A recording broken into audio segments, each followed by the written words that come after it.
última década. Vamos a mirar un vistazo sobre movilidad.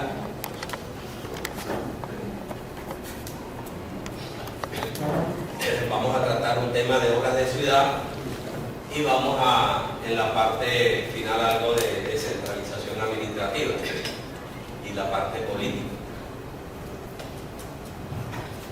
En la parte de la ciudad siempre se habla en los foros sobre el crecimiento, ya algunos hemos visto la parte histórica, cómo creció la ciudad, que si los galaperos, hay varias teorías, en fin. Pero voy a ceñirme más bien en la última década del crecimiento de la ciudad de Barranquilla, los 15, los 10 últimos años.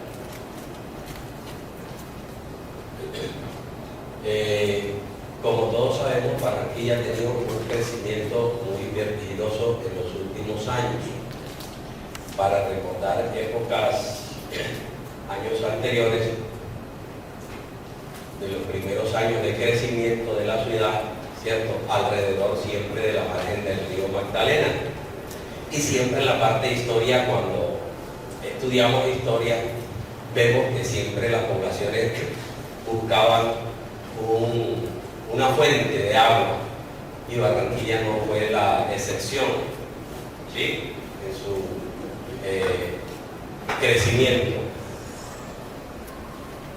Y de ahí que el terminal de Barranquilla estaba en la parte de Puerto Colombia, que después, pues, en la parte de la historia de Barranquilla, que han pasado unas familias que por el poder que han tenido, pues han hecho cambiar algunos elementos de crecimiento y de factores, pues, de desarrollo. En el caso del terminal se pasó a la parte de acá donde está ahorita mismo, precisamente porque esos eran unos terrenos de las familias Slade en ese entonces. Pero miren el problema que tenemos con el terminal, con la cuestión de los dragados, etcétera, ¿no? Y ahí fue creciendo la ciudad en la parte de servicios públicos. Recordemos en la parte de las primeras, pues, empresas de servicios, la empresa de energía era una empresa americana, y la empresa de servicios de agua y alcantarillado la prestaba también una empresa americana. Y empieza el acueducto de Barranquilla, donde lo tenemos, en la salida hacia Santa Marta, y ahí empieza la planta de tratamiento, ¿no? Empieza 1 y 2, y la época cuando revisamos algo de historia que escuchamos al ingeniero Jaro Pita, precisamente el primer gerente en la parte de los servicios públicos. Ya después empezaba el crecimiento y empieza un ensanchamiento de la planta por una firma de Gremont, de Francia. Precisamente Francia tiene el problema del agua, y precisamente, contradictorio, los mejores perfumes son los franceses. Se dice, profesor, que los franceses se bañan cada 5 días. Ya ha mejorado, y ahora se bañan cada 3 días. Y ahí le prestaba el servicio a toda esta ciudad, pero lógicamente la ciudad era muy pequeña en realidad. Ya después se fue ensanchando y tenemos el acueducto que tenemos, que inclusive le da servicio a algunas poblaciones del área metropolitana de Barranquilla.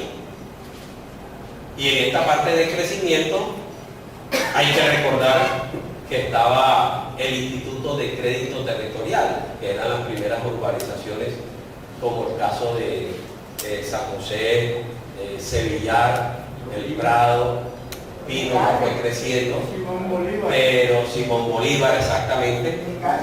Simón Bolívar, con las casas, que fue un intercambio que se hizo con Finlandia, fue que nos mandábamos café y nos mandaban, pues, la madera y eso, y todavía se conservan algunas casas ahí en Simón Bolívar, ¿no? Y la ciudad, pues, creciendo y creciendo, y por eso es que nosotros, cuando vamos a tocar algunas cosas, algunos temas de movilidad, vemos como en algunos casos se ha ido quedando. Y en la parte de crecimiento, en la parte del urbanismo y en la parte del crecimiento de la vivienda, de los sectores, si recordamos, retrocedemos a los 15 últimos décadas anteriores, los últimos 15 años atrás, Barranquilla tiene un crecimiento bárbaro. Yo soy de los que me admiro dónde sale tanto apartamento y dónde sale tanto comprador. Y siempre en los edificios, por lo menos, últimos apartamentos, van a averiguar, no, ya me quedan 2 o 3 apartamentos y se vende como pan caliente. Pero lo cierto es también que Barranquilla estaba estancada en su parte de construcción y las empresas constructoras eran unas cuantas. Recordemos que era Masar, eran las famosas urbanizadoras, 2 o 3, y la parte de construcción pues era a nivel de la ciudad corta como estaba y no era como lo tenemos ahorita mismo. Pero ¿qué pasa en realidad? Y es para meditar. Lo que sucedió fue que en la parte del interior el metro cuadrado mucho más costoso que Barranquilla. Y en la ciudad, para hacer un recuento mínimo, si nos vamos al barrio La Victoria, Sevillar, Ciudadela, el caso de la Ciudadela, que fue una de las primeras sistemas de construcción, ese lo hizo en la parte el arquitecto fallecido Giovanni Lampoglia, la parte de la Ciudadela, del sistema de fabricación. Y empieza la ciudad a crecer, pero el metro cuadrado en Barranquilla era accesible. Y voy a citar cifras concretas. Hace 10 años, el sector, por lo menos de La Victoria, era una vivienda que se podía adquirir más o menos 40, 50 millones de pesos, podía estar el metro cuadrado por ahí como a 300.000, algo así.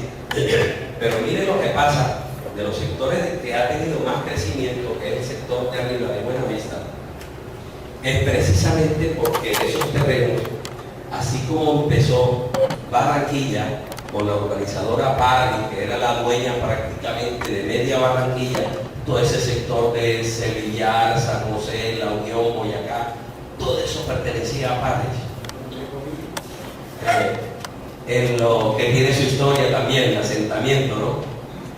Y acá resulta que era Argos la propietaria de todos estos bloques. De ahí que Argos cierra su planta de Cementos Caribe y se dedica prácticamente a la parte de construcción y a la venta de terreno. Y en el sector de Buenavista, hace 10 años, 12 años, el metro cuadrado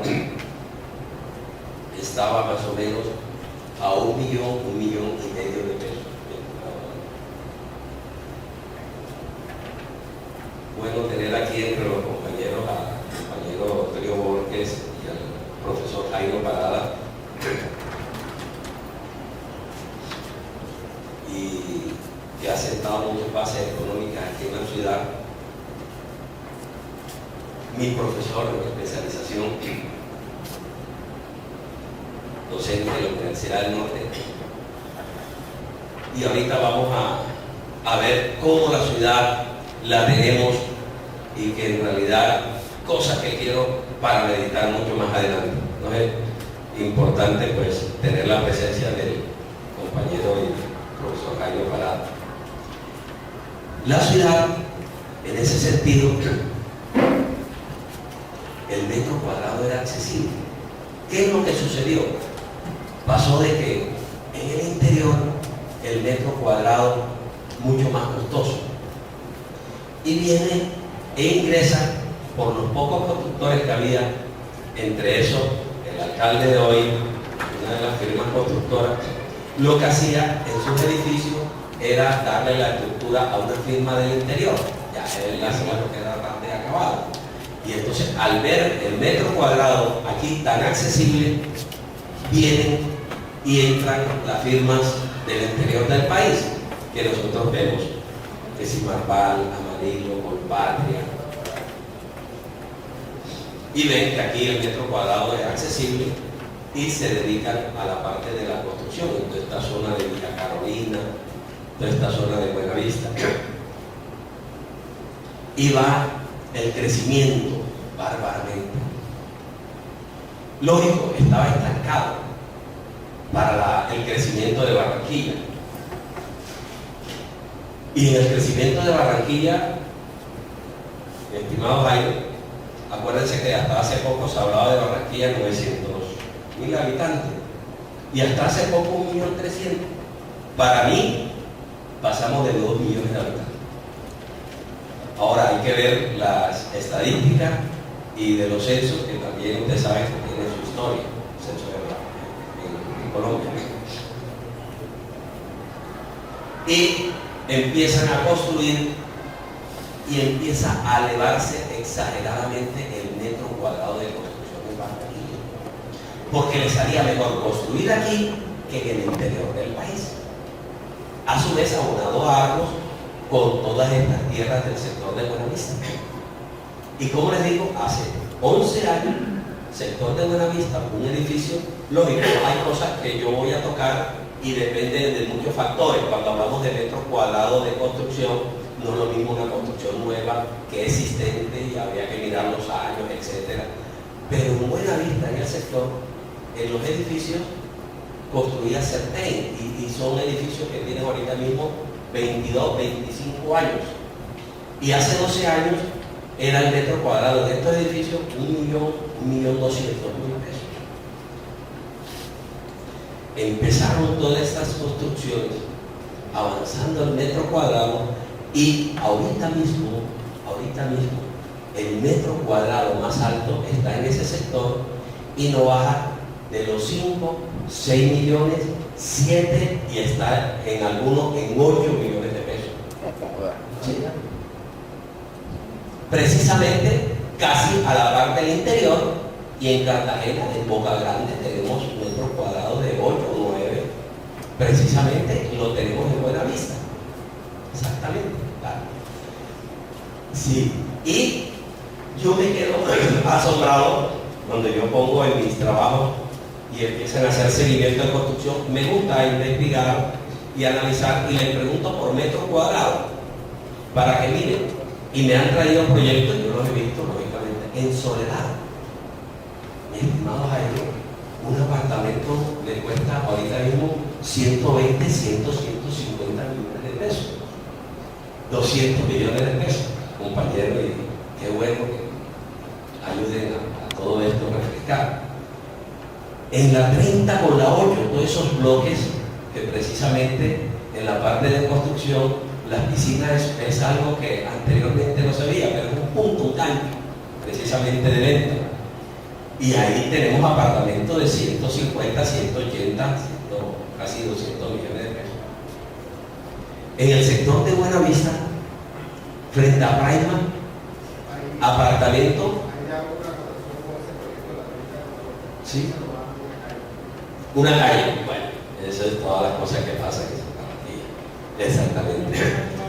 Del crecimiento frente a Prima lo hizo Metrópoli, y ahí hace un par de años se cotizaba el metro cuadrado más alto de la ciudad.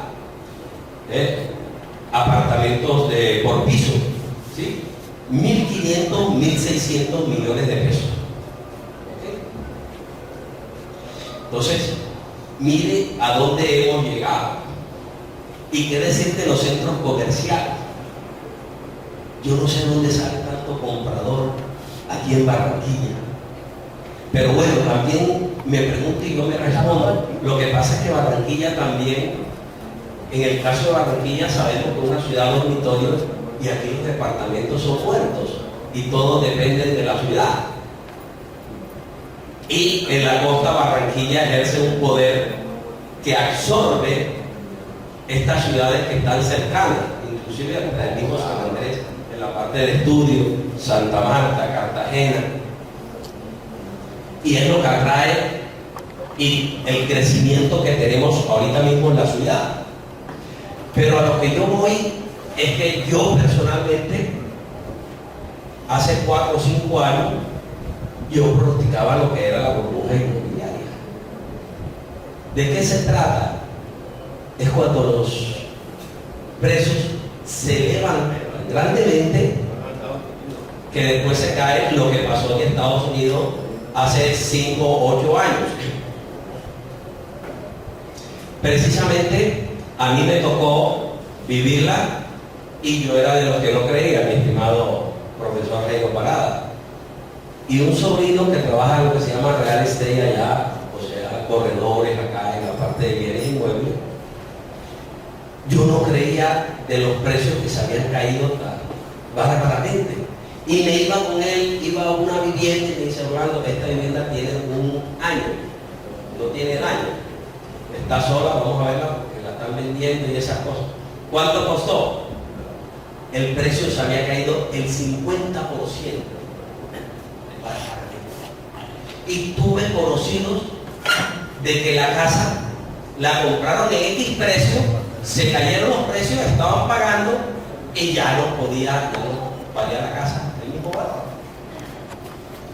Puede ser no suceda en Barranquilla, pero lo que va a pasar, y pronostico yo, puede ser equivocado, todas estas constructoras ahorita empiezan a salir, ya llenaron el mercado, lo saturaron y empiezan los problemas de las viviendas, ¿no?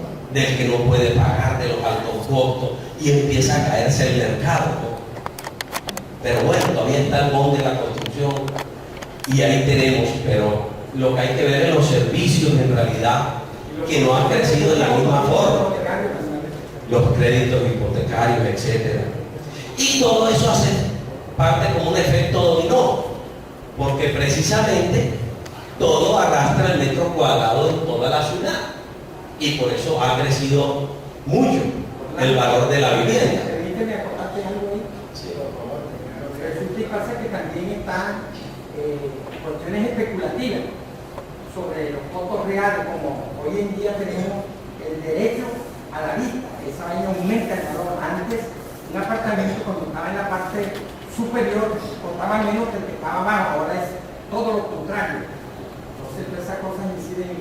Bueno, entonces es de meditar toda esta parte del crecimiento de la ciudad y que si bien pues ha traído mano de obra, es cierto, pero también es que la ciudad la tenemos para mí dividida en dos de hace rato y ese desequilibrio que hay viene creciendo bárbaramente en las dos Barranquillas que tenemos.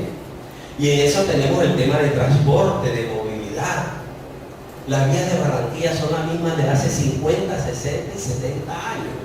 Son pocas las vías nuevas. Y que en realidad el problema que nosotros tenemos que no hubo planificación. Y lo que se llama es que no tenemos los retiros suficientes para un crecimiento de las vías. Y eso es lo que nos pasa en las vías. Barranquilla prácticamente tiene unas vías que se dividen en 2 o 3, la principal. Tú coges Murillo y es de donde nace el río, donde termina el río, del río, a la parte final de la ciudad. Y cojo la Yarrera desde la 30 hasta donde termina la ciudad, la parte de arriba, 2 o 3 vías en ese sentido. Y los retiros que se dejaron son pocos. O sea, lo que llamamos de la línea de bordillo, vía, a la línea de construcción. Y no hay para hacer ampliación, en el caso de 20 de julio, que pide a gritos una ampliación, pero entonces el problema es que quedaría sin prácticamente andén. Y es lo que se ha hecho en lo posible en las 79 y 84 y otras vías, recortar y ampliar a un carril más estas vías. El Transmetro iba a ser la panacea de la ciudad. Yo me acuerdo la frase: Barranquilla a partir del Transmetro va a ser 2, antes y después del Transmetro. Y no se pusieron políticas como los estudios que hizo la misión japonesa, mi estimado Jairo. Afortunadamente yo tuve la oportunidad de estar con la misión japonesa, era de la contraparte en ese entonces, hace muchos años. Y en los estudios ellos determinaron un monorriel que debía ir por la Yarrera. Lástima el video, pero lo está viendo aquí en una parte de Miami, de Estados Unidos, y era precisamente para que no tocara la vía y pasara por la parte de arriba para hacer una emergenación, una columna y una vía en la parte del bulevar, ¿sí? Pero no se pudo dar. Y el caos de la movilidad en Barranquilla es grande, grandísimo, la verdad. Y lo que se ha hecho es mínimo en realidad, porque aquí es un caos. Y ahí yo critico el caso y sigo insistiendo de la 79. La 51 vez no ha prestado ninguna solución. La vía 40, ¿sí?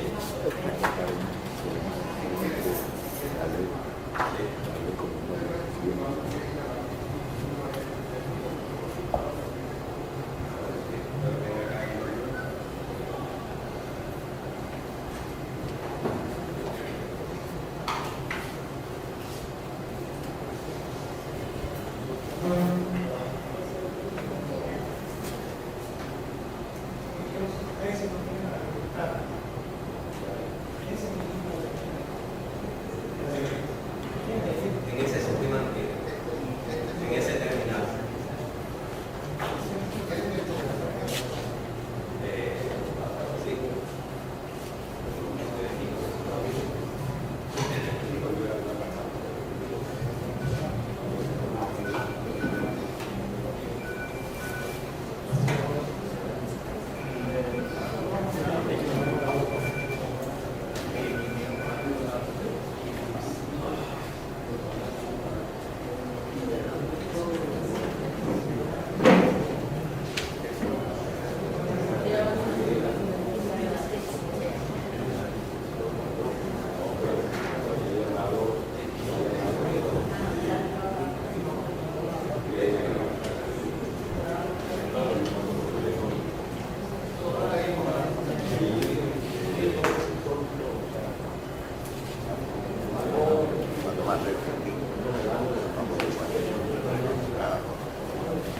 Ah, ya, listo. Arreglado, chico. Voy a poner una silla aquí. Ponerlo así. Voy a alcanzar más arriba. Oh, vamos.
Vieron en el anterior lo que podía ser, hubiese sido la solución de la parte del café. Y en la parte de movilidad, Barranquilla es un caos, a pesar de que no es una ciudad tan grande como otras que tienen nuestro país. Pero hace falta dedicarle más, por lo menos en las obras de valorización que hemos criticado mucho. Hubo un avance, lógicamente, en algunas obras, pues claro, tiene que verse con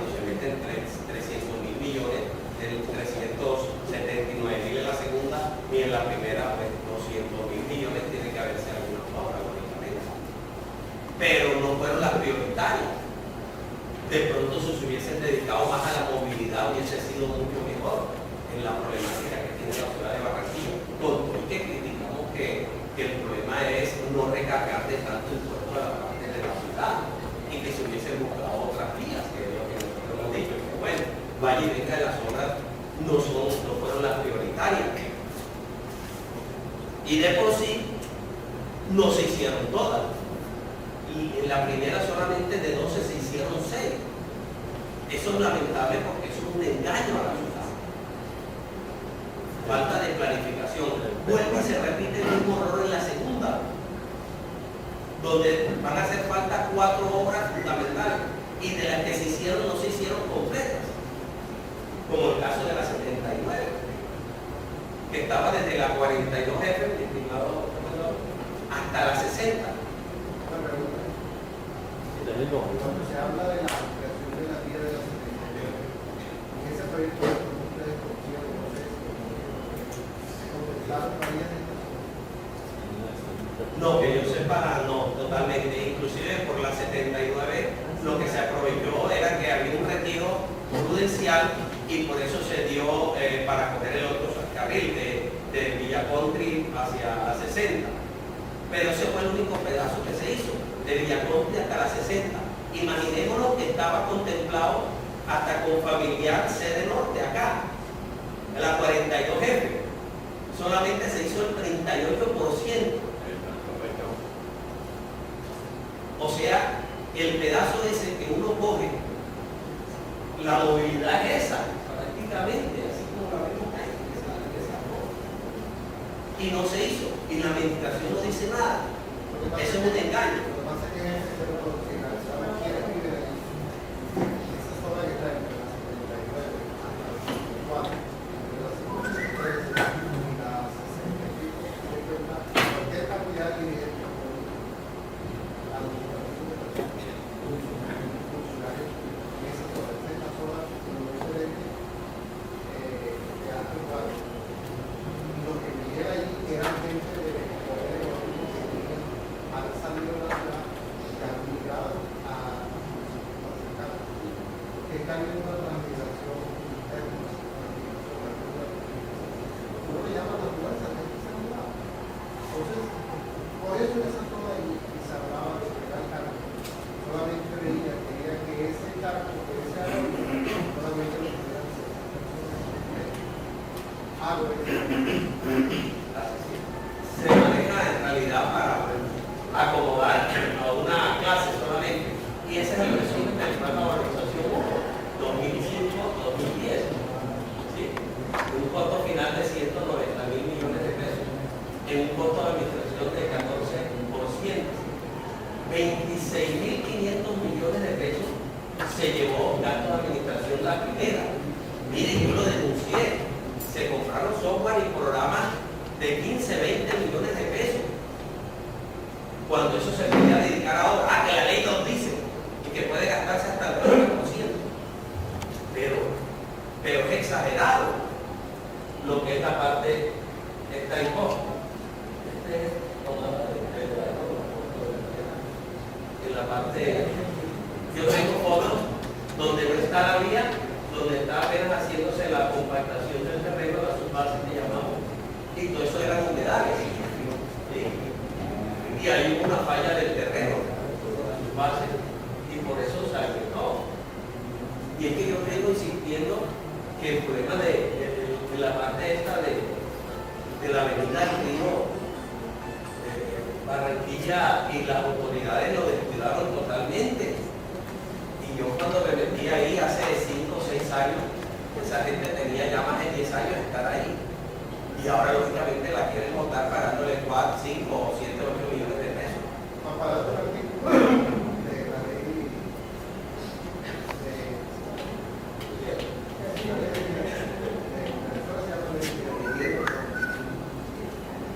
porque habla de uno de esos artículos de que si la persona no es agradable a lo que el Estado le paga, solamente le paga el 50% y el otro 50% se lo paga en esa.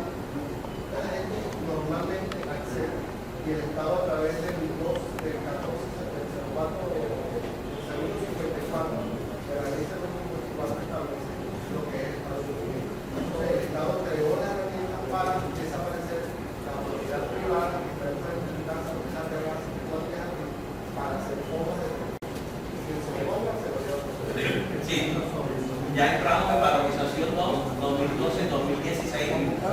que termina ahora el 30, si no es que terminó antes, en lo que hemos visto con el doctor Antonio Borges, y las obras que en realidad no se hicieron. Ahí está, y las obras que no se van a ejecutar. Y que lo peor es esto. Vean, ustedes se meten en la página de valorización de Medellín, lo dije en la comisión anterior, y aparece por día cuánto recaudado, diario.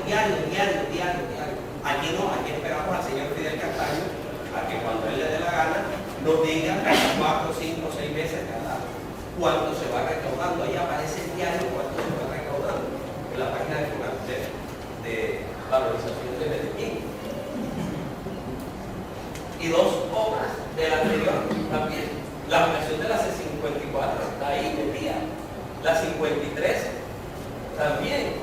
Entonces yo saco una proyección que no se van a ejecutar valores por valor de 76.000 millones de pesos.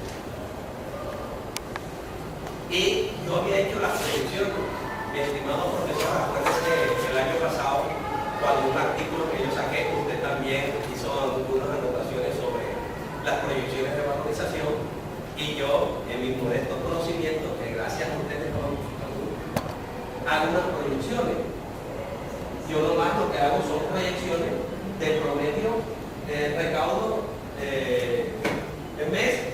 En el caso, tengo unas proyecciones de 6.000 millones de pesos y proyecto. Y lo que me falta, lo hago, ¿no? Y el faltante. Y en la primera coincidí en el faltante que iba a hacer. En esta yo digo que van a hacer falta casi 80.000 millones de pesos, 70.000. No esperemos porque no han dicho nada todavía. ¿Sí? Y ese no es culpa de la gente. Ese no es culpa. ¿Ah? Ahí hace falta las obras terminadas, ahora es esta plaza que va desde el Pino hasta la 38, de la 40 a la 40. ¿Cuál es esa? Murillo. Más que los doctores. Sí. Relativamente para Ajá. todos esos van hasta allá. Pero revísese si está en el decreto. Ah, ¿Oíste? Porque es que hay obras que también es eso. Se camuflan y parece que fueran de valorización, no son valorización, por lo menos. En las plazas nos metieron varias en la primera, que si el puente, que si eso, y eso no estaba. Lo mismo pasaba en la planta de Mariposa, en homenaje a García Marte, otras ahí. Y entonces, como hablan de espacio público, metieron muchas obras, y eso es lo que sucede con valorización. Entonces, ¿cómo está el encuadre de los costos de esa? Bien, entonces yo quiero, para la parte final, mostrarles unos documentos que tengo. Vamos a ver si me lo publica el Heraldo en estos días, pero quiero compartir con ustedes en el espacio público. Le llamo deterioro del paisaje urbano y Barranquilla enrollada. Ya, donde en Barranquilla el espacio público es manejado, y voy a leer esto donde dice el artículo 82 de la Constitución: es deber del Estado velar por la protección de la integridad del espacio público y por su destinación al uso común, el cual prevalece sobre el interés particular. Hay una anotación del arquitecto Sergio Trujillo en una de lecturas de Antioquia. Tiene el concepto que compartimos, donde asociar lo público a la noción del Estado ha conducido a distorsionar de que lo público, lejos de construir territorio de apropiación exclusivamente colectiva, se malentienda socialmente como una peculiar propiedad privada del Estado. Es decir, que realmente el espacio público lo toma el Estado, en este caso el distrito, y la maneja, y lo toma a su lugar. Y lo concesiona, lo vende, lo regalan, etcétera, sin importar la esencia del espacio público. Ahorita vamos a ver cómo funciona eso, el interés general sobre el particular. ¿Sí? Aquí hay unos reglamentos en la parte de instalaciones eléctricas que se llama RENTIEC desde hace muchos años, pero es reglamento interno de las edificaciones que deben de ceñirse las construcciones y las instalaciones eléctricas, ¿ok? Y un retail que vino del año pasado apenas, es reciente, tiene exactamente 12 meses, que es de la parte de telecomunicaciones. pero está bien para la parte interna, pero yo digo en la parte externa, ¿quién presta este control? ¿Sí? Le hago una anotación. En la parte del centro, esta parte del cable, sí hay una norma que establece que va a buscar separado. No, sí, yo sé que existe y el voto también lo está indicando ahora en la parte, pero el problema está es que no se ha controlado y se ha dejado ahí por mucho tiempo y miren lo que pasa. Estas son fotografías que yo vengo recordando hace más de 3 años, no desde ahora. Por eso me llamó la atención el artículo del jueves, el mes pasado, el Heraldo, precisamente era lo que yo acotaba, precisamente. Entonces estas son fotografías que yo vengo recordando en andar por la ciudad y miren lo que, miren, y aquí pueden saber hasta las elecciones, ¿dónde ahora? Aquí tenemos postes, que son unas subestaciones o cuartos eléctricos, ¿sí? Donde las edificaciones se alberga el transformador, las plantas de emergencia, y miren lo que tenemos cajas grandes, y eso debe tener sus cuartos especiales como en otras ciudades. Aquí hay postes, en donde en 1 metro cuadrado tiene 3 postes, y hay postes sin hacer nada. Entonces, ¿quién controla eso? Exacto, exacto. Esa última fotografía que tiene ahí, está el poste que tiene unos chiles, he visto más de 3 postes en la Castilla, donde es ilegal en una pública colocar ese tipo de elementos. No, en la última foto, en la anterior. Sí. Y vas a encontrar ahorita otra del dato que tú dices, exactamente. Miren esta, centro, y a la parte derecha usted ve el poste en la 76, solito, ahí no tiene nada. Y hay muchos colgando un cable como para que no caiga, nomás la hace las veces. ¿Sí? Y estos rollos son de las empresas UNE, TIGO, etcétera. La 21. ¿Quién controla? Pero vaya usted y no paga el servicio de energía. ¿Y qué decir de las cabinas telefónicas? Desde hace 18, 19 años no funciona. Y ahí están. Yo puse una tutela, llegó hasta lo último nomás, y lo que logré fue quitar las que tenía Metrotel frente hace un año, las quitó solamente y dijo que al juez que iba a desmontar y que estaba desmontando en la ciudad su casa. Y ahí están construyendo el espacio. Vea, este es el norte, Merimao. Ahí está, y ahí está. La metí en la tutela. El Merimao respondió que iba a ser un parqueadero interno, pero ahí está, hace un año y nada. Siguen los rollos por la ciudad. Es más, por respeto al parqueadero y el no, hay un proceso que está dormido. La 51 vez. Vean. Esta es una cabina perfecta de ahora para tomar las fotos para una imagen que hace 15 años no la vemos, ¿no? Ok. Sí, está histórica. Esa la tomé en la clínica de la policía. Entonces le vendí al señor y trae para el trabajo que yo estoy haciendo. Ahí están las cabinas todavía. En la parte del centro pasa mucho en la ciudad. ¿Y qué pasa? Las acometidas subterráneas de las edificaciones vienen y se conectan al poste, pero hay un reglamento que dice que deben ser metálicas con abrazadera en la parte esa, y aquí usted ve un tubo PVC o amarillo o salmón o azul, y muchas veces pasa es que cambian el poste y entonces se cambia de ubicación 80 o 1 metro y queda el tubo colgando en el aire, ¿ok? O muchas veces el poste viejo queda y el nuevo queda ahí, 2 o 3 postes, que es lo que sucede, pero no hay control. Este es un poste que se está cayendo, todavía está ahí por la 93 y está al lado a 20 centímetros. Y todo esto afea el paisaje urbano de la ciudad, y eso es de todo, eso no es de la empresa, no es de la alcaldía, no es de los... Sí, ya voy a terminar. Entonces esta es la parte final donde yo hablo de la descentralización administrativa, que realmente la ciudad, si nosotros la vemos como desarrollada, se pinta de una forma, que la ciudad es cierto, pero la ciudad tiene 2 caras. La ciudad, el desequilibrio social, mi estimado profesor, mi estimado Antonio Borges, bienestar, la educación. Usted sabe, mi estimado profesor, que ha pasado por dos universidades de polo opuesto. En la Universidad del Atlántico se estudia con mucho esfuerzo, muchos estudiantes. Tuvo alumnos que en realidad se iban sin pasar ni el desayuno, el almuerzo y la comida. Y uno lo ve allá vendiendo chocolate. Y le dice, profesor, no vine porque no tenía plata para luz. Pierde la asignatura precisamente por el transporte. Y no existen políticas de apoyo en este sentido. ¿Y qué decir en la ciudad, por lo menos en su parte política? ¿Sí? Tenemos un consejo totalmente vendido, donde realmente estos temas no podemos trabajarlos ni manejarlos. Aquí se debe a que lo público se haga lo público. En valorización, ¿qué es lo que tiene que hacer el consejo? Un balance. ¿Y por qué precisamente evita estas confrontaciones?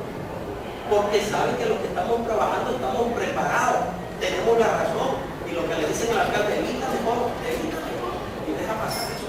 No hables de eso. Y por eso no hablen de las obras que no van a hacer.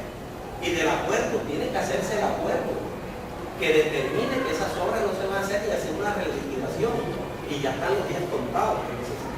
Entonces, es de pensar y de meditar cuál es la barranquilla que nosotros vamos a tener, porque desgraciadamente se han perdido unas oportunidades en el consejo.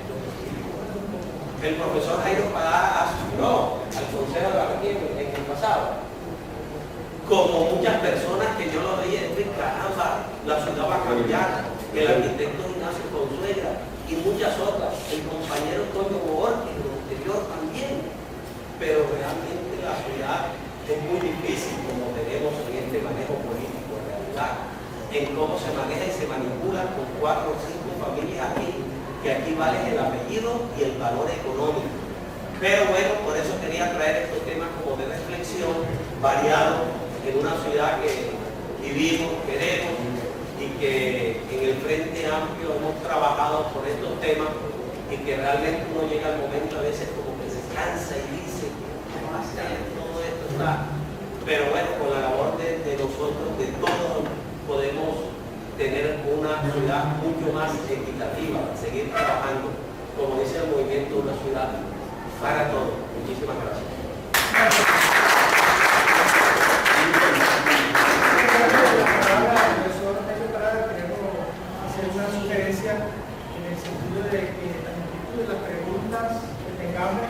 La reservemos para eliminar la condición de los panelistas. Vamos a pasarle unos papelitos para que anotemos las preguntas que queremos formular. Seguidamente, viene el profesor para una mirada en los retos, desafíos del desarrollo de la ciudad en la presente.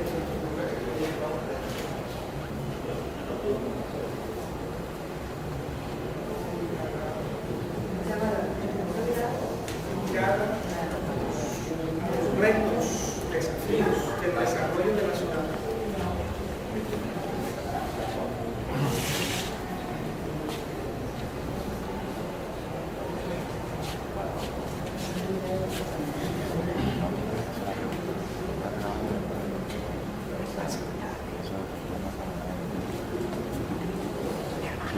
Lo voy a mandar ahora, sí, para tomar. Ah, bien, bien. ¿Tú sabes cuál es la página? CPT.